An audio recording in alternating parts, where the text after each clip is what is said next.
샬롬, 평안하셨는지요? 오늘은 사순절 네 번째 주일의 수요일입니다. 이제 정말 봄 날씨가 시작되는 것 같은데요. 겨우내 얼어있던 몸과 마음이 다 녹아내리는 것 같습니다. 저도 지난 2주간 성도들을 만나 축복 기도를 해드리면서 얼마나 마음이 따뜻해지는지 모릅니다. 어려운 때이지만 기도로 이겨나가는 지혜가 있기를 원합니다. 또 이런 봄날씨 같은 따뜻함이 냉전이 펼쳐지고 있는 세계 정세 위에, 또 코로나로 인해 얼어붙은 세계 경제 위에, 그리고 오랜 과거의 아픔으로 인해 점점 더 멀어지고 있는 주변 국가들과의 관계에도 펼쳐졌으면 하는 마음입니다. 먼저 오늘 본문 말씀 찾아보겠습니다. 고린도후서 5장 18절부터 20절 말씀입니다.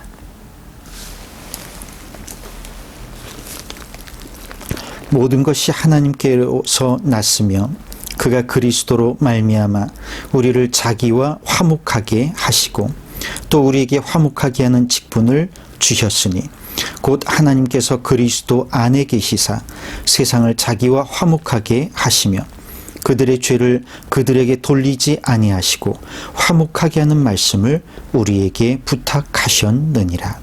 그러므로 우리가 그리스도를 대신하여 사신이 되어 하나님이 우리를 통하여 너희를 권면하시는 것 같이 그리스도를 대신하여 간청하노니 너희는 하나님과 화목하라. 아멘. 어제 묵상집에 보면 화해에 대한 묵상이 올라와 있습니다. 현대 사회 철학자들은 인간의 모습을 소외로 묘사하고 있습니다. 이웃사촌이란 말이 무색할 정도로 현대 사회는 이웃과 이웃이 소외된 모습을 보여주고 있습니다. 층간소음을 이유로 이웃과 이웃이 폭력과 살인의 대상이 되기도 합니다. 요즘 입양한 자녀 혹은 이종조카, 심지어는 친자녀까지 폭행으로 숨지게 하는 사건이 연달아 벌어지고 독거 어르신들의 고독사가 증가하는데도 이웃집에서는 전혀 눈치도 채지 못했다는 사실이 우리를 슬프게 하기도 합니다. 또 현대사회의 인간은 자연과 소외되고 있습니다. 원자력 발전소의 방사능 유출은 살아있는 바다를 죽은 바다로 만들어 버리고 있습니다. 또 코로나 바이러스도 결국은 자연의 소외로 일어난 일입니다. 그런데 그 결과가 얼마나 무섭습니까? 코로나 바이러스의 창궐로 유럽과 아메리카 대륙에서만 수백만 명의 목숨을 잃고 올해 말까지도 해결이 어려울 것이라는 전망이 나오고 있습니다. 이것들이 결국은 인간이 자연을 소외시킴으로 발생한 일이라는 사실을 기억해야 할 것입니다. 어제 뉴스에 보니까 전주시는 코로나 청정 지역이었는데 한 학생이 아무런 연고도 없이 혼자 확진자가 되어서 주변 역학조사를 열심히 했더니 한 식당에서 식사를 할 때에 확진자 한 명이 그 식당에서 식사를 했는데 서로 6.5m 이상 떨어진 거리에서 식사를 했는데도 바이러스에 걸렸다는 이야기가 나왔습니다. 그 뉴스를 보면서 저는 이런 생각을 했습니다. 내가 지금 살아있는 건 무조건 은혜로구나. 바이러스라는 것은 눈에 보이지도 않고 확률적으로 예측할 수 있는 방법도 없습니다. 걸리고 안 걸리고는 무조건 운일 뿐입니다. 이것은 거꾸로 말하면 우리가 모두 은혜로 여기까지 왔다는 것입니다. 그래서 더욱 감사하며 살아야겠다는 생각을 해봅니다. 그런데 이 은혜에 대해 우리가 다시 생각해 볼 필요가 있습니다. 본시 화해란 잘못한 편에서 사과를 한다고 해서 이루어지는 것이 아닙니다. 피해를 입은 편에서 받아주어야만 성사되는 것이 화해인 것입니다. 내가 여러 번 사과했는데 왜 안 받아주느냐고 화를 낸다면 그것은 진심 어린 사과가 아닙니다. 우리나라가 화해 주지 않는다고 계속 화를 내고 있는 일본에게 우리가 더욱 화가 나는 것도 같은 맥락의 이야기입니다. 그래서 진정한 화해란 받아들이는 편에 은혜가 없이는 불가능한 것 같습니다.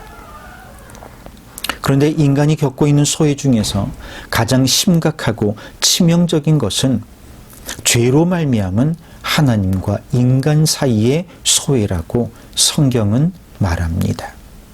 이 소외는 무엇으로부터 발생한 것일까요? 바로 인간의 죄로 인해 만들어진 것입니다. 잘못한 쪽은 인간이기 때문에 이 둘의 화해는 하나님의 은혜가 아니면 해결할 수 없는 것입니다. 그런데 화해와 평강의 하나님께서 독생자 예수 그리스도를 화목 제물로 이 땅에 보내셔서 하나님과 인간 사이에 막힌 담을 허물어 버리셨습니다. 누구든지 예수 그리스도를 주로 믿고 고백하는 자들을 하나님께서 모든 죄를 사해 주시고 모든 불의에서 건지신다고 약속하신 것입니다. 그래서 우리는 하나님과 화해와 평화를 누리는 성도가 됩니다. 그런데 이렇게 은혜를 입은 사람은 어떻게 해야 할까요? 다른 사람에게 똑같이 은혜를 베풀어 주는 것이 마땅하겠지요. 외국에 가면 릴레이 기부 문화가 있습니다. 한 사람이 뒤에 있는 차에 톨게이트 비용을 대주었습니다. 그랬더니 그 차주가 고맙다며 자기도 다음 사람의 톨게이트 비용을 대주었습니다. 그렇게 해서 한 사람의 기부로 인해 그날 모든 차가 다 무료로 톨게이트를 지나가고 또 모든 사람이 다 기부자가 되어 기분 좋은 하루를 또 은혜로운 하루를 보낸다는 이야기입니다. 그러면 우리는 하나님으로부터 받은 은혜를 어떻게 전달하면서 살고 있을까요? 화목제물 대신 예수 그리스도로 말미암아 하나님과 평화를 누리는 성도들은 소외된 이웃과 소외된 자연까지를 포괄한 모든 피조물들에게 화목하게 하는 직분을 수행해야 합니다. 우리가 화목의 말씀, 예수 그리스도의 복음을 전하고 예수 그리스도의 사랑으로 돌보는 것입니다. 어떻습니까? 형제지간에 혹은 이웃 간에 아직도 화해하지 못하고 있지는 않은지요. 상대를 은혜롭게 용서하고 주님의 화해를 전달하는 저와 여러분이 되었으면 좋겠습니다.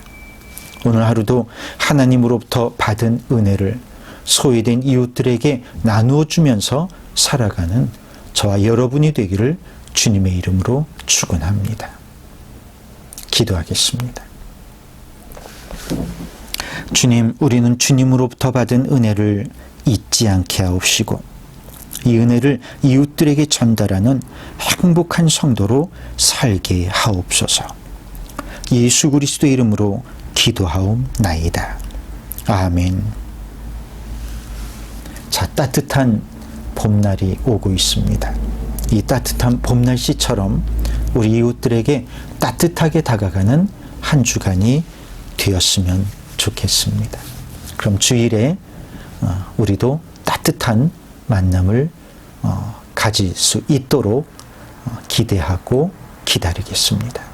주일날 뵙겠습니다.